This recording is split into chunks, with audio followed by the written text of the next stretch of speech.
Viewers, for 12 hours now, Times Now has been bringing you wall-to-wall coverage of the invasion of Ukraine. For the first time on the European continent after the Second World War, has one country declared war on another. An open declaration is the manner with which Putin set the ball rolling. The Russian advance 12 hours later into Ukraine has now almost reached the capital city, Kiev.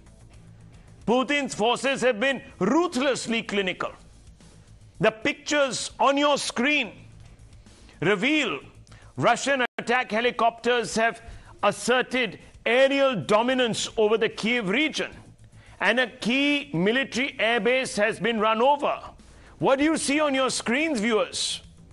On the right-hand side, you see helicopter gunships hovering over the Kiev region, taking out all sorts of strategic installations of the Ukrainian military. We are also being told, of course, that in this advance from east, from Crimea, a large number of other cities have been overrun. Not so much by men or boots on the ground, but viewers, with precision strikes using some of the most advanced weaponry. Till now, of course, we have seen the United States in the last 20 years overrunning countries. But Russia is also a massive military power. And it has shown that it is second to none. Its advance has been so quick, so overwhelming. Plumes of smoke are rising above the horizon of 10 to 12 cities.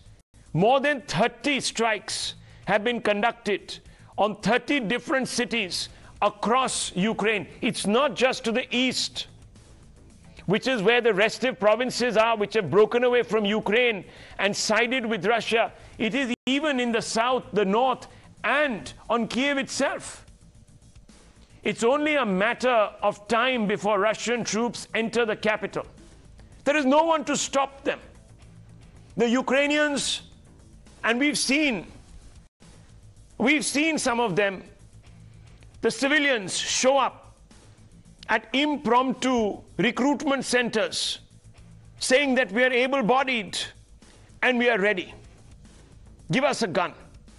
But the speed with which the Russian forces are advancing on Kiev, the mission to enforce a pliable regime to turn Ukraine into a vassal state, could be over in the next 24 hours. The West has been totally shown up.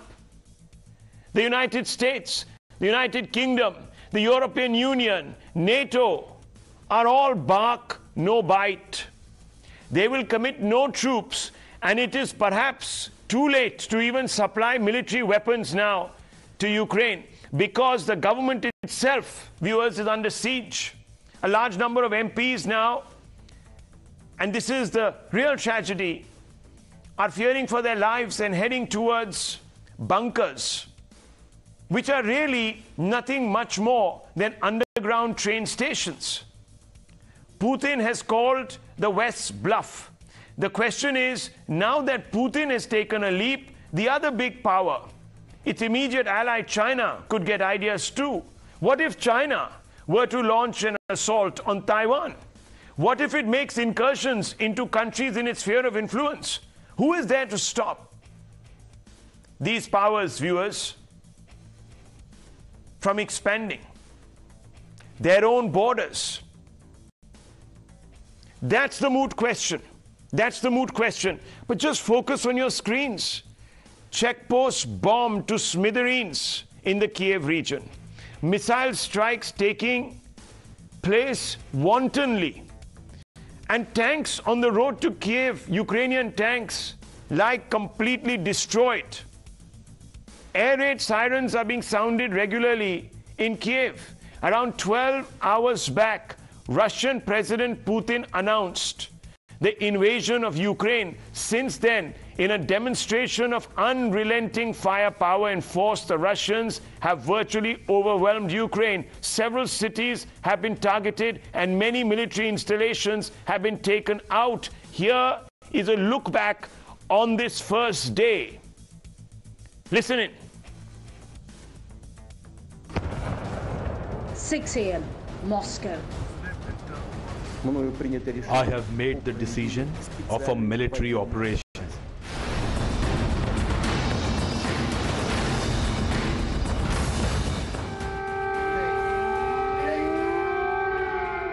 Sirens started screeching.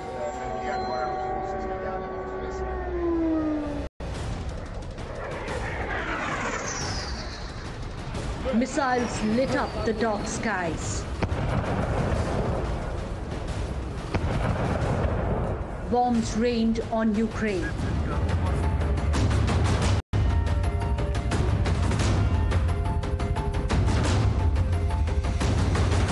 At least a dozen cities in Ukraine were pulverized by Russian cruise missiles. Buildings were bombed and casualties mount. This is war.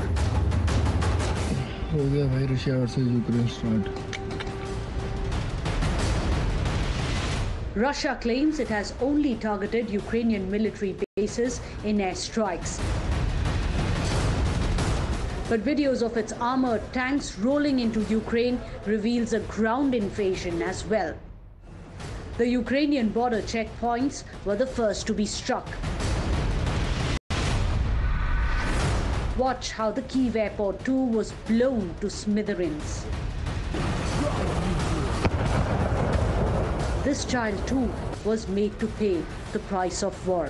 As casualties mount, Ukraine vows to defend its motherland. Ми вводимо воєнний стан на всій території нашої держави. Хвилину тому я провів розмову з президентом Байденом. Сполучені Штати Америки вже почали гуртувати міжнародну підтримку. Neither threats nor sanctions were a deterrent. We've made very clear, along with all of our allies and partners, that there will be massive consequences going forward, a price that Russia will have to pay for a long, long time. This cannot be a consequence-free action by Vladimir Putin and the Russian regime. Szomszédságunkban sajnos a legrosszabb forgatókönyv következett be, mégpedig a háború. The war has started and humanity is paying the price. The people of Ukraine are paying a heavy price. The loss of life is being tabulated, but the Ukrainian spirit is not crushed, thankfully. Here's a look at the picture on the ground, viewers. As we bring you these visuals, some of them, I advise viewers, viewer discretion, because some of them are difficult to stomach, some of them are difficult to view. But listen in. Должны покидать. Что это такое? Куда, сын, на работе я одна? Куда мне бежать?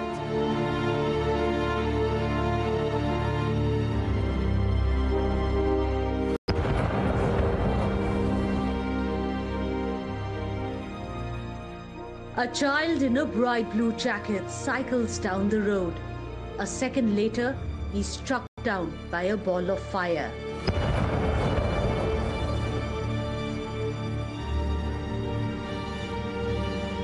A young life gone too soon.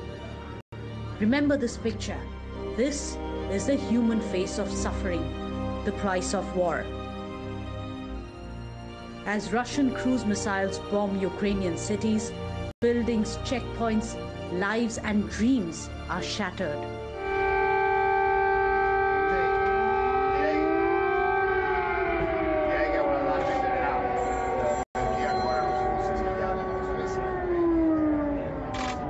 The streets were blocked with desperate people trying to flee to safer grounds. Cars lined up for hours for a liter of petrol. And ATM machines were swamped. Hounded by the shadow of death, they run for their lives. we are like literally everybody is scared right now here. We take overnight train to came here and we reach airport in the morning and we literally ran back on our feet because everybody was panicking and leaving there. We are just literally scared and we want to go home. That's our request to everybody who is listening in India right now to us. And basically, if you can see, there are a lot of students here from India.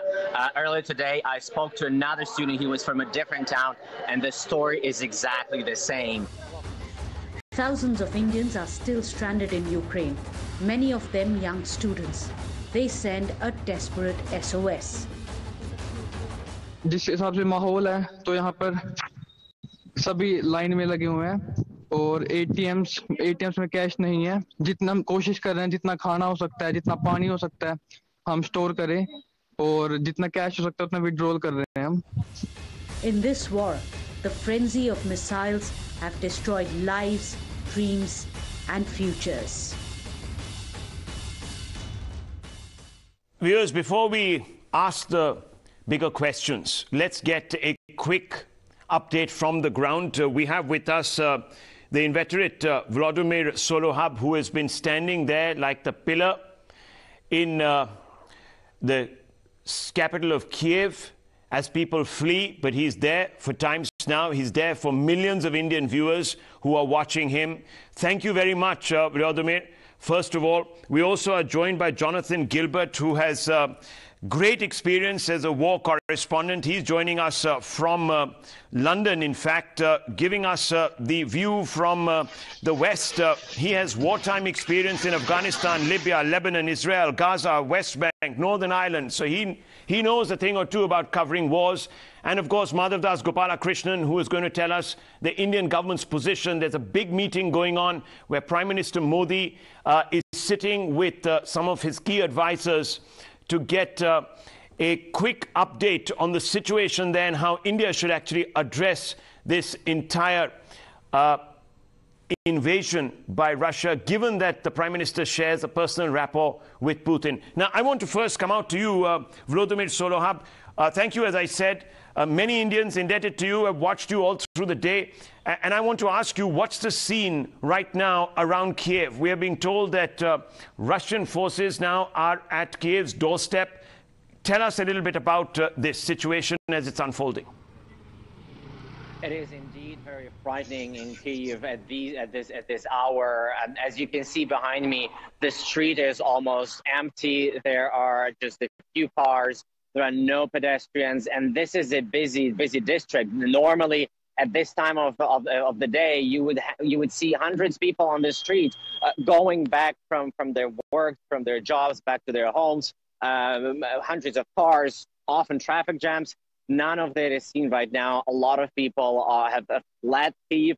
A lot of them are still trying to flee Kiev. A lot of them are hunkered in their homes, following the news closely, and the news which we're getting is not inspiring at all. Russians, the most recent news is that Russians have taken over one of the airfields very close, some 20 miles away from capital, from Kiev. There were reports of Russian helicopters shot in another area not far from Kiev. So it looked like they are coming towards Kiev from different directions, and that's very frightening.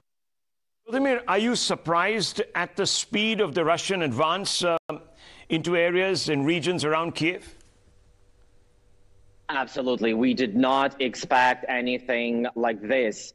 It all started some 12 hours ago, and just in this time frame, they were able to bomb major Ukrainian cities, to make airstrikes on the cities both in the center, in the west, in the east, and in the south.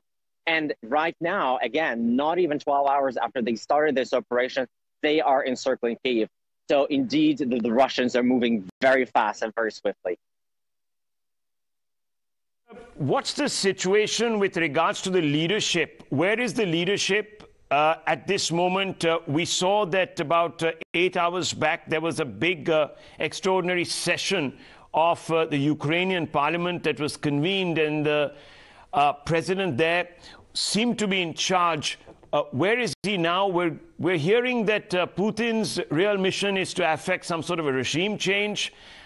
That's one. And number two, why haven't the Ukrainians at least put up a fight to defend the capital? What's happening? Look, let me start from the last question. The fight is being put up. The capital has not fallen into Russian hands.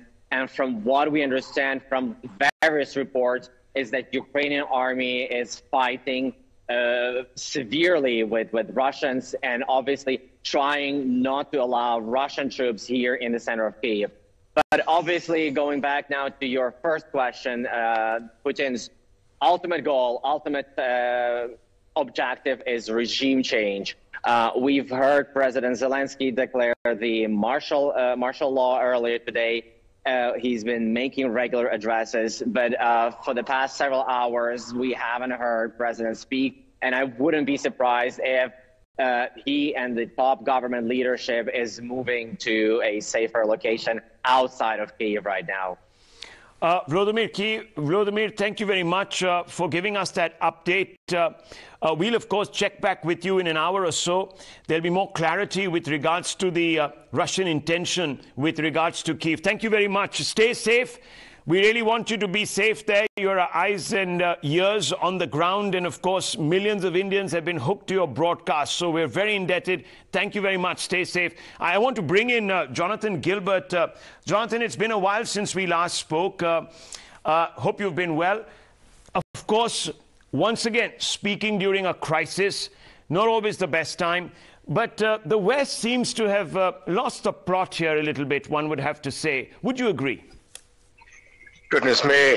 It falls to me to account for the behavior of the Western Hemisphere. My thoughts are very much divided, I must say. The American intelligence, US, Western intelligence appeared to be very good on this matter. They pretty much tracked Putin's footsteps every step of the way for the last few weeks, if not months. But the problem simply remains that the commitment was made very early on not to commit troops or any substantial military resources. And essentially, when you've done that, you've essentially ceded the field of battle, haven't you? You've ceded the chessboard to your opponent. So a country such as Russia, with such extraordinary military might, conventional weapons, not to mention the threat of the nuclear option, which Putin alluded to very sinisterly earlier today. Frankly, there's very little that can be done on a military front. Economically, it remains to be seen how effective those sanctions will be, but they will take time. If you see war as a game of sorts, then the game is already lost, quite frankly. The only options now remain economic and diplomatic and political, quite frankly. Well, the reason I framed the question in the manner I did is because this is the second time in perhaps 6 or 7 months that the West has been outwitted. The last time we saw this sort of capitulation at the hands of someone trying to press their advantage was in Afghanistan with regards to the Taliban, and we saw how that went. The Russians are, of course, a completely different kettle of fish, and one recognizes the imbalance and, of course, the dominance of the Russians. But having been able to read the intentions, are you surprised that NATO, though I understand that Ukraine is not a member of NATO, did not even want to suggest that it could retaliate if the Russians were to advance? I'll deal with the Afghan issue in a second, because I've been to Afghanistan. It's a completely different theater of war and a very different kettle of fish, as you say, indeed. This is geopolitics, isn't it? Look, if Russia were to choose to attack Poland, if it were to choose to attack any of the Baltic states, then they know full well that the retaliation would be immense from NATO. All for one, one for all. That is the principle of NATO. Ukraine's misfortune, and that of various other former Soviet Soviet satellite states is that they are not members of NATO and therefore don't benefit from that collective defense. So in terms of military response, well, there's no question whatsoever that Russia can push into the NATO countries, and they would never conceivably attempt to, because that would result in an unthinkable outcome. But Ukraine, very notably, is not a member of NATO, is militarily defenseless by comparison with Russia, and frankly, in retrospect, it was there for the taking. It was there for the taking. Okay, well, stay on with me. I want to go across to Inna Sovsun, a member of parliament, Ukraine, and ex-First Deputy Minister of Education and Science. First things first, Inna, we spoke, of course, earlier today, and you were heading to the parliament for that extraordinary session that had been called. And we once again thank you for joining us live here. You're again in a car. Yes. What's the situation on the ground? I am here in Kiev, as the majority of the MPs, we are still staying in Kiev. The situation is indeed very tragic, but I want to explain to the international audience this. Russians have not taken any single major city in Ukraine. There are fightings ongoing. The one that we are hearing of pretty intensely is the one north from Kiev. And there are fightings going on, but the Ukrainian military men, they are fighting back. They are not just standing there and giving up their cities. There are major fightings happening in Kharkiv on the east. There are also there is also information that they were trying to take over Mariupol, which is a big southern city in the Donetsk region, but there have not any information been confirmed that they have taken over a single big Ukrainian city so far. They did bomb a lot of cities. Primarily the military objects, because as you could see, some of the civilian targets have been hit, unfortunately, and we had some civilian death as well as military death. But I just don't want to give this impression and to support this impression that Ukraine has given up and that Russia has taken over us in less than 24 hours, because trust me, that is not so. The majority of Ukraine is still fighting back, and our military men and women are doing their best to ensure that we fight back and we fight back with decency. I was just now talking to some of the military men who were, I could see how they were getting their weapons, and I asked them which direction they were going. So they explained to me which direction they're going, which I'm not going to provide right now for security reasons. But I asked them, like, are you scared? How do you feel? And they said, like, oh, they will never overtake us. There are more of us. The Ukrainian armed forces are bigger than all the armed forces amassed on the Ukrainian border so far. So we shall be fighting back. And we have taken down several of their helicopters. We have taken down several of their military airplanes, particularly on the east. So the fight is still very much ongoing. Some more updates coming in. Russian forces entered Chernobyl, and fighting caused the destruction of a nuclear waste storage facility there, according to an advisor to the Ukrainian Interior Ministry. This is being put out on the media. And Russian forces have hit hospitals in Donetsk region, 4 killed. This has again been attributed to local Ukrainian leadership. Inna Sovsun, would it be fair to say right now that the leadership itself perhaps fears that they will not be able to stall the Russian advance in the days to come? Or are you confident that Russia can actually be stopped? Well, there are still two major factors in that to be decided. First is the strength of our military forces, which have been given lots of fights. Trust me, I'm reading the news constantly all the day. There are much information of them taking over taking over military hostages. There are many pictures of many Russian soldiers who just run away because they don't want to fight. They are not there because they volunteer, unlike Ukrainian soldiers. They are scared and they run away. But the second major impact is, of course, the international sanctions. And I'm asking for all international audience to realize that this would be important, and the sanctions should not be considered, part of the diplomatic solution. It is a war. We are not in a diplomacy situation anymore. We are asking for all our partner countries to understand that this is unstoppable force of evil. Putin is a crazy dictator who will never stop at Ukrainian border, even if he overtakes us, which I still do not believe he will do, and we are fighting our best not to make happen. But he will not stop anywhere. There is no way to stop him unless he's, put to his place, unless there are stronger sanctions, kicking out all Russians from all Western countries, making sure that all kids and daughters of Russian oligarchs, Putin cronies, are kicked out of their universities in the UK, in the United States, in Switzerland, and sent back to Moscow.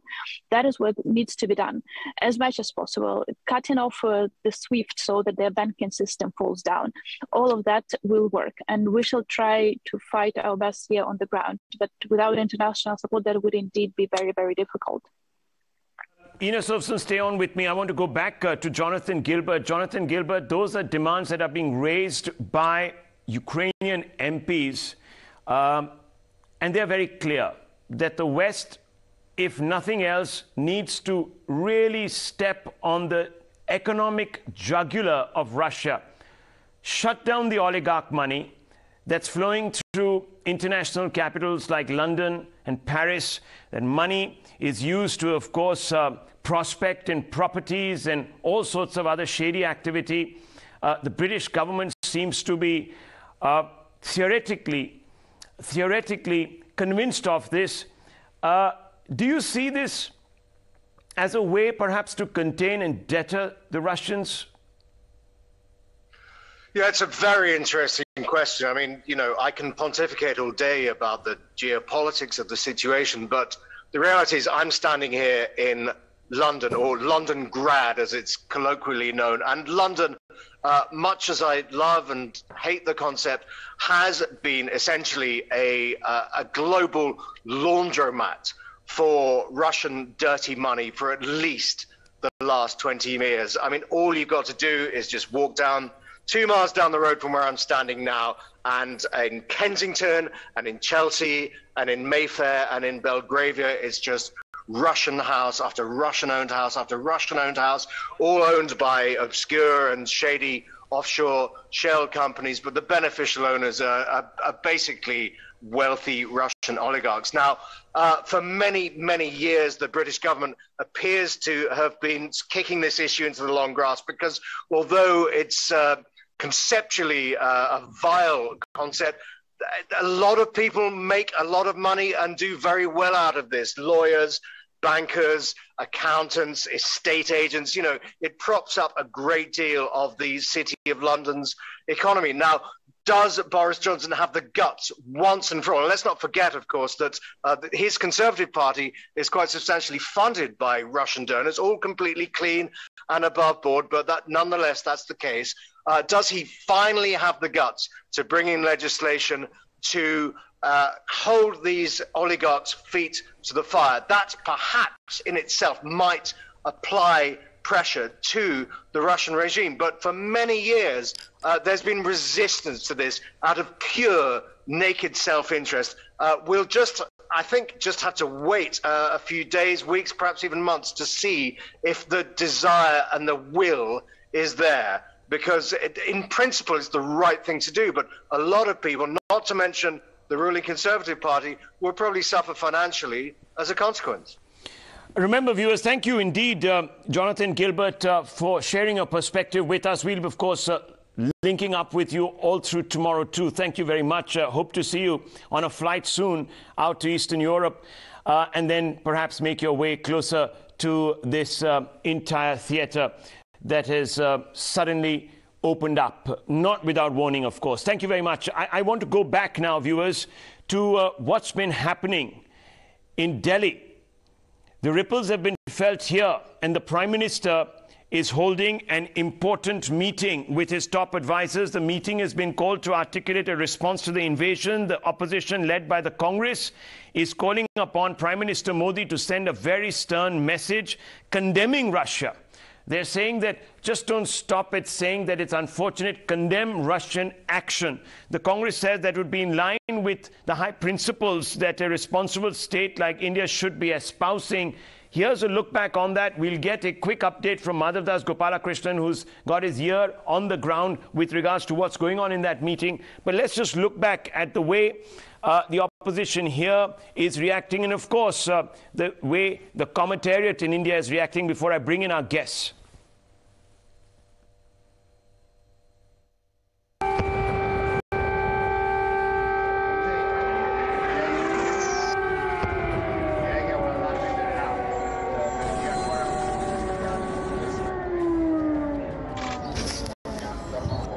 In the darkness of the night, Russian troops sneak into Ukraine.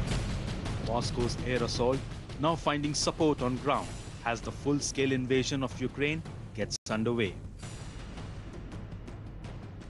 His plans known, yet the world was stunned at the biggest attack by one state against another in Europe since World War II.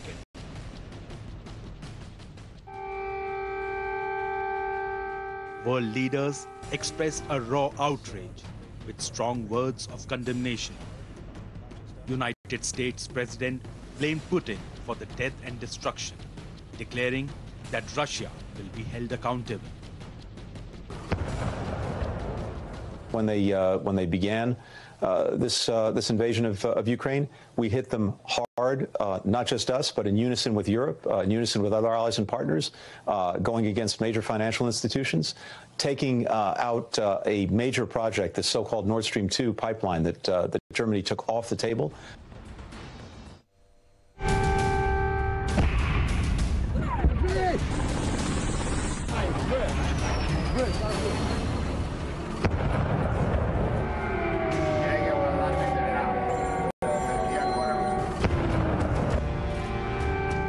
Today, the world woke up to Russia announcing a full-scale invasion of Ukraine.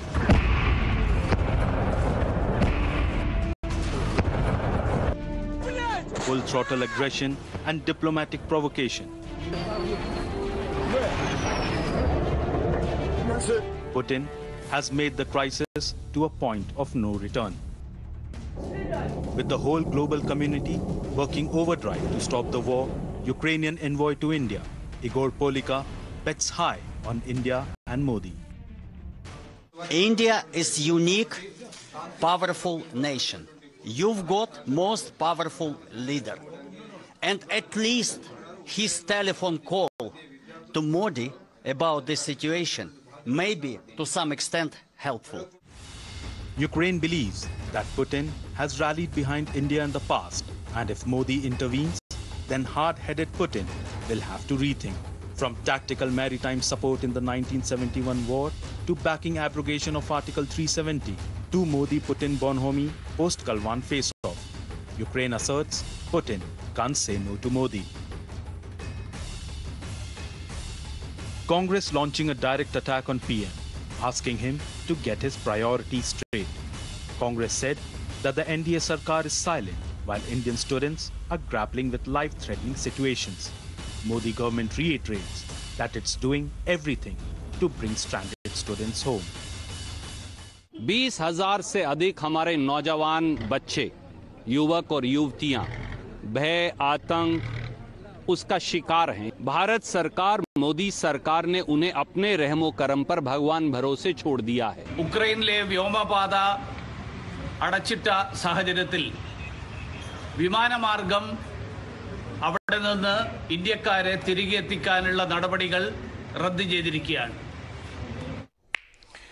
Viewers, let me go straight across to Madhav Das Gopalakrishnan, the Prime Minister meeting with all his close advisors. The meeting of the CCA is on. Madhav, we are also being told that the Foreign Secretary is going to be briefing the nation very, very soon. What are you hearing about the contours of that conversation?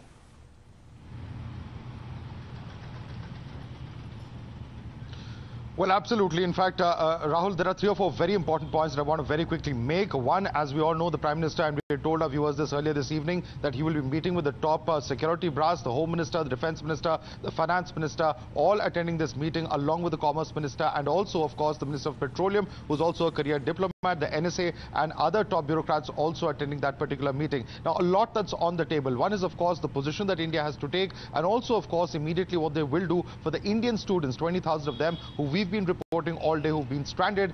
There's certainly, of course, what's on the cards is sending, military aircraft and even civilian aircraft potentially all the way to the neighboring countries. And in fact, at least one main neighboring country, that is in Hungary, the Indian mission has publicly said that they will be sending their support staff to the borders to facilitate the entry of Indians who are stranded there in Ukraine. So that is one very important development. A lot that's on the table. And of course, very importantly, since the national carrier, which would normally be used for such purposes, has since been privatized, what is really the role and what is the decision that will be taken in terms of how those persons would be airlifted? But as you rightly said, India has all along, while India has been getting closer to the United States for the last 2 decades, it has always officially maintained its policy of non-alignment. What happens to all of that? What happens to our ties with Russia? And if the Prime Minister does speak with President Putin, as reports are now emerging with the next half an hour or so, what really will be said, what will be communicated? Perhaps those are the details that we are all... What should India do? That's the fundamental question. What should India do? We've come to that point now, viewers, where that question needs to be asked with some pressing importance. And I want to open this up. General Bakshi, thank you very much for being with us since the morning. Ramachalani also with us. Pavan Verma. Charles Kupchan, National Security Council member under Obama, President Obama, also with us. And of course, I'm also told that we are joined by Ukrainian MP Sofia, which come out to you in just a few moments. We just want to get the conversation started on the Indian dimension first. General Bakshi, Brahmacharani, General Bakshi, to you first. What should India do in this particular context? The Ukrainian ambassador to India says the Prime Minister must intervene forcefully, take a position. The opposition says condemn Russia out of hand. Look, we are in a unique spot, in a manner of speaking, that we are good friends, very good friends with Russia. We are very good friends with the United States and with a number of countries in Europe.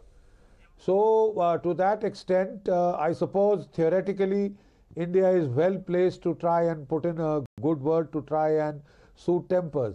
I would just like to remind you of a very interesting article in the prestigious Foreign Policy magazine of February issue, wherein Michael McFaul, he has said that the President Biden's response to the Ukraine crisis should not be knee-jerk and tactical, but he should make a grand diplomatic initiative to try and restructure European security at the macro level, because a number of arms control agreements have become defunct, out of date absolutely.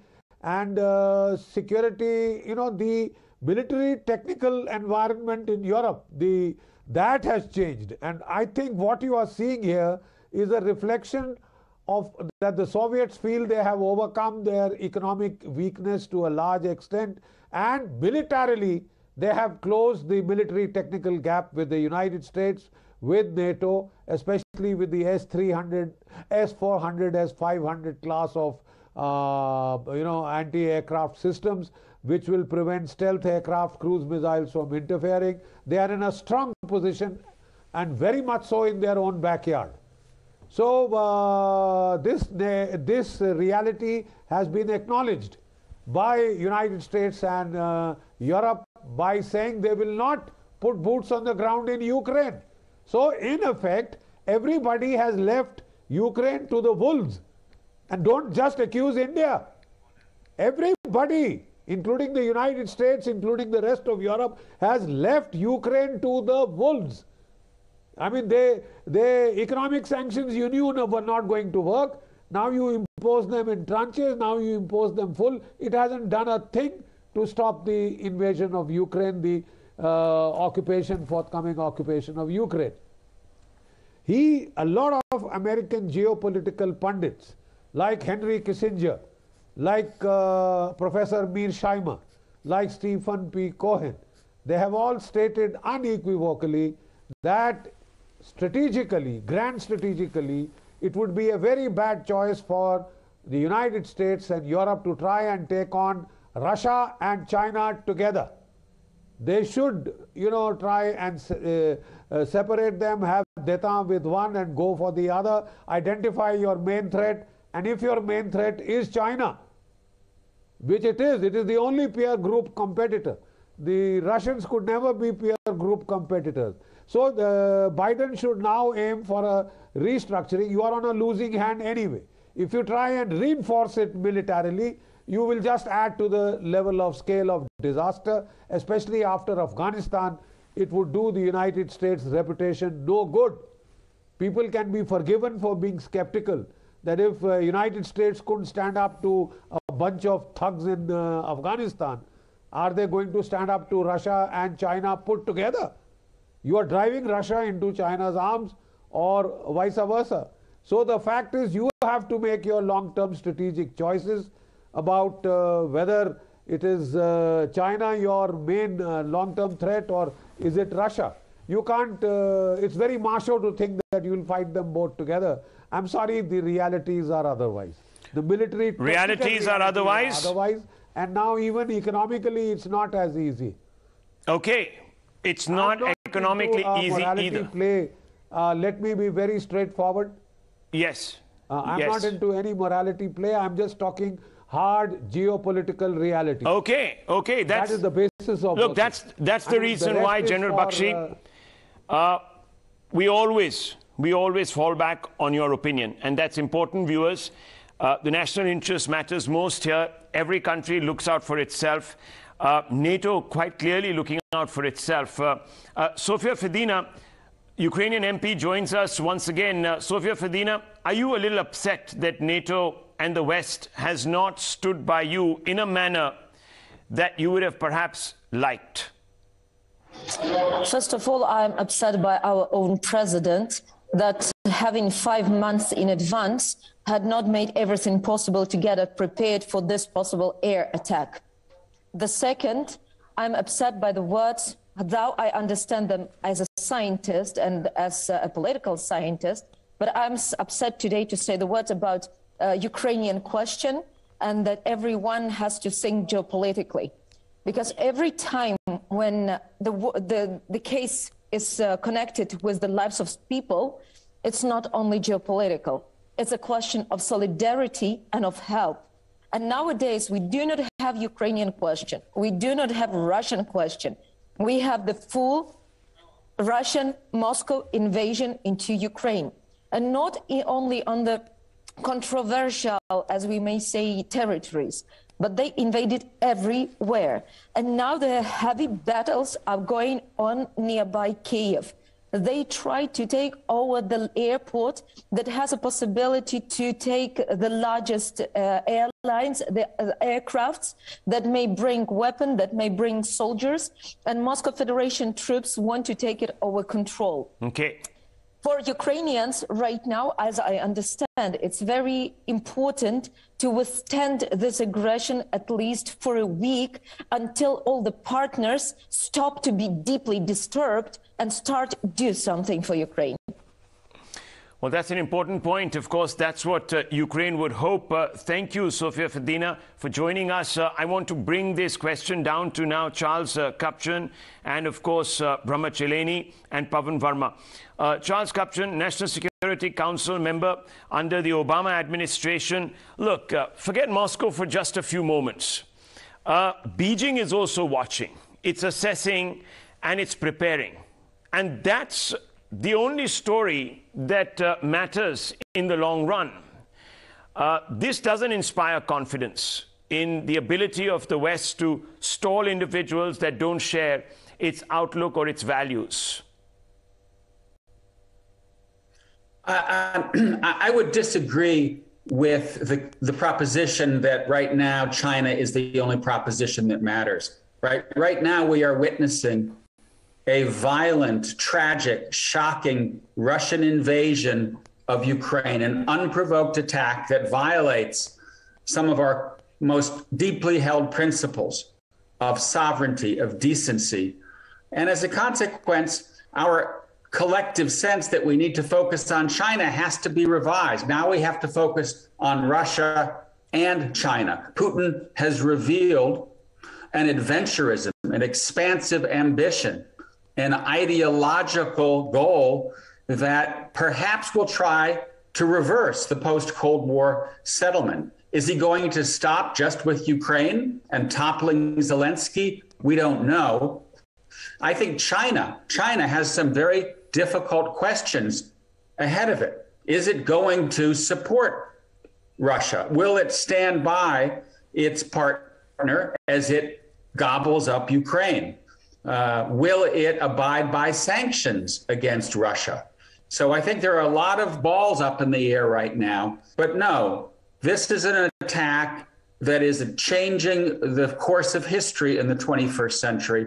Now, collectively, we have to deal not just with the rise of China, but with the return of an aggressive, adventurous Russia.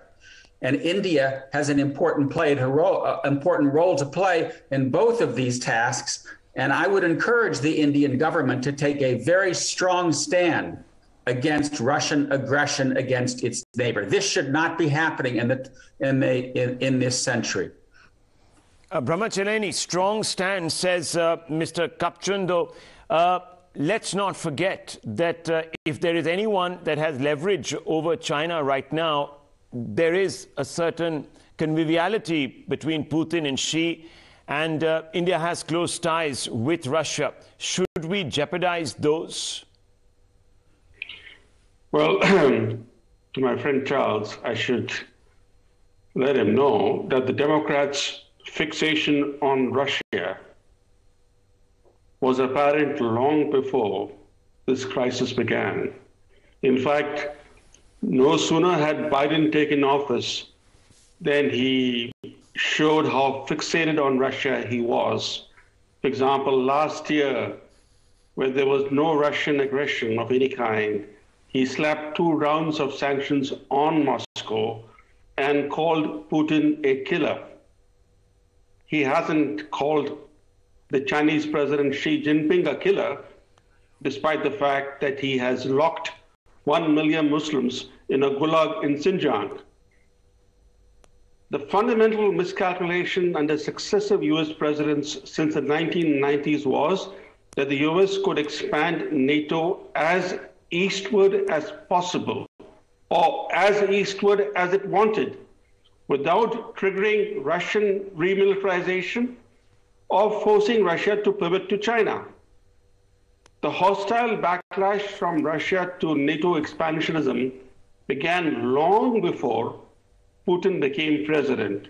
So we might demonize Putin today, but let us not forget that it was the US-friendly Russian President Yeltsin who first warned way back in 1994 that NATO's eastward expansion would split Europe and trigger a new Cold War.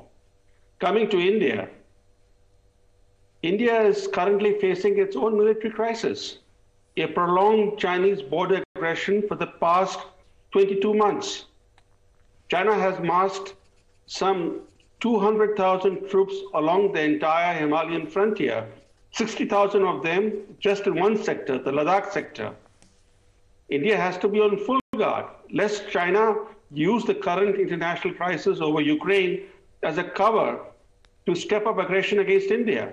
Let us not forget how in 1962, when the world came to the brink of nuclear war during the Cuban Missile Crisis, China used that Cuban Missile Crisis as a cover to invade India. So this crisis, which has again diverted the world's attention, could offer China an opportunity to carry out an invasion of India or to launch a surprise invasion of Taiwan. India has to take a measured, neutral stance on the Ukraine crisis.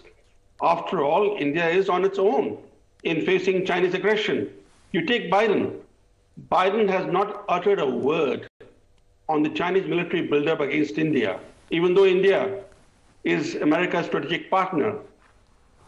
The least he could have done was to urge Beijing to pull back its forces from the Himalayan frontiers. nor has Russia offered any tangible help to India, other than seeking to play the role of a mediator between India and China. So, Rahul, it makes sense for India to take a measured stance and advise all sides to avoid further conflict and seek a diplomatic solution.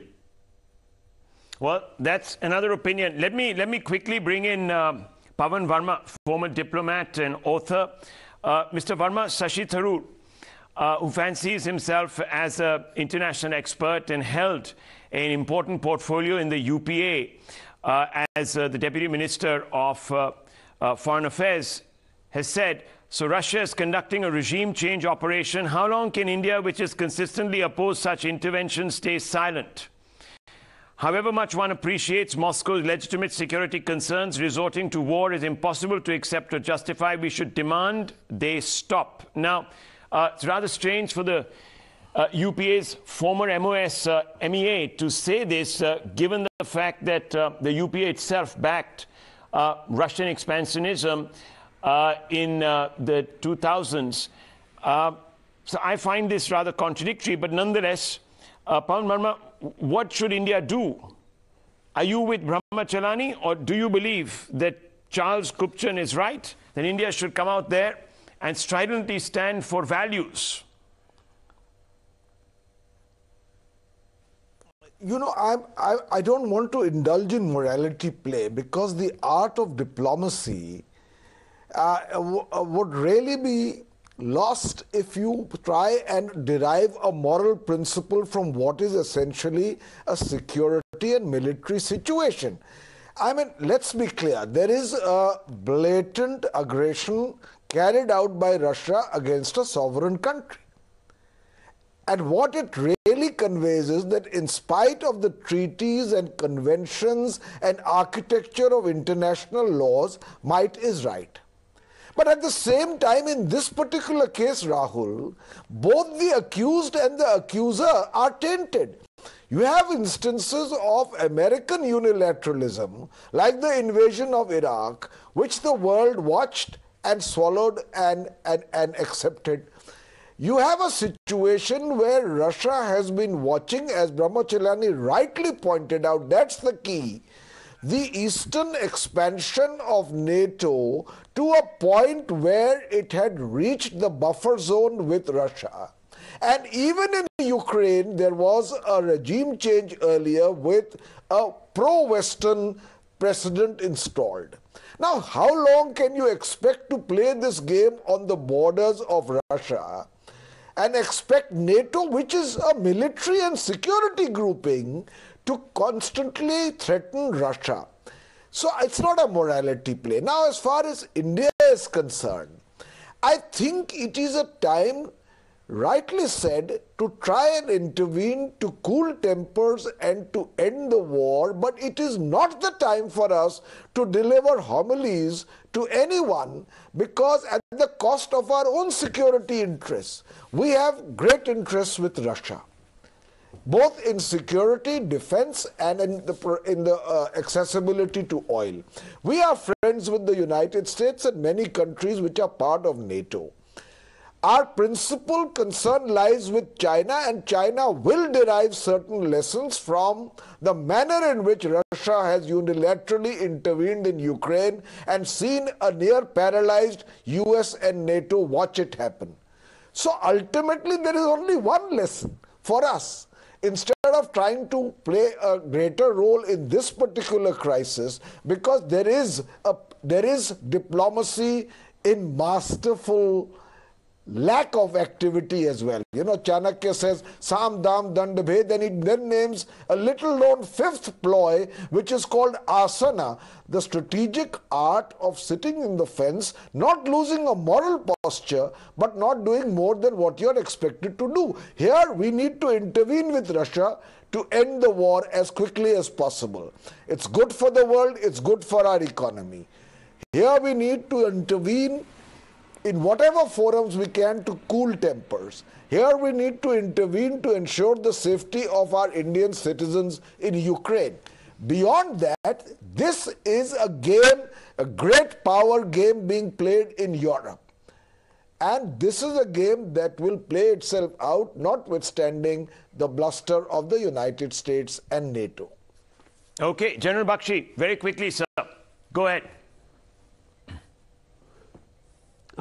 You know, I do not think it would do us any good to return to the preachy morality of the Nehruvian era. True. Right? Sans any military power base, economic power base.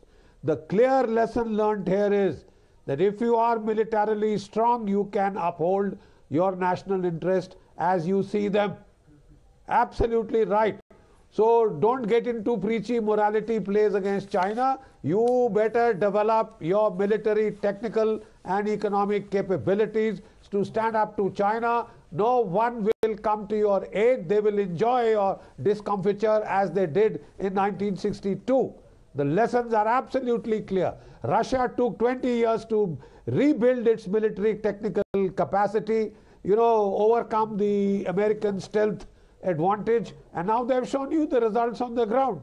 All the preaching that you do, all the moralizing that you do, the moral humbug that we were giving in the Nehruvian era didn't protect us from the Chinese fury in 1962. True. All the non-aligned countries ditched you. And don't forget, Rahul, that this is the world's multipolar movement. Unipolarity is gone. This is the world's multipolar movement. And also don't forget that Ukraine was selling T-80 tanks to Pakistan, a terrorist state, terrorist supporter state. Can we forget that so easily? Shrug it off? We are supposed to weep copious tears on what has happened to them. Well, let me tell you, General. Themselves. Let me tell you, General. They have been egged on by the United States. Let me tell you, General Saab, that today the feckless Pakistan Prime Minister was sitting in the Kremlin massaging Putin's ego. So Ukraine itself has been paid back by the Pakistanis in the way we all know too well. Viewers, look, we can all get into, as our speakers have said, into this big moral dilemma. Set it aside. Think clearly. One hopes that when the Foreign Secretary speaks, his words are measured. We leave it at that. Madhavdas Gopalakrishnan up next on the News Hour.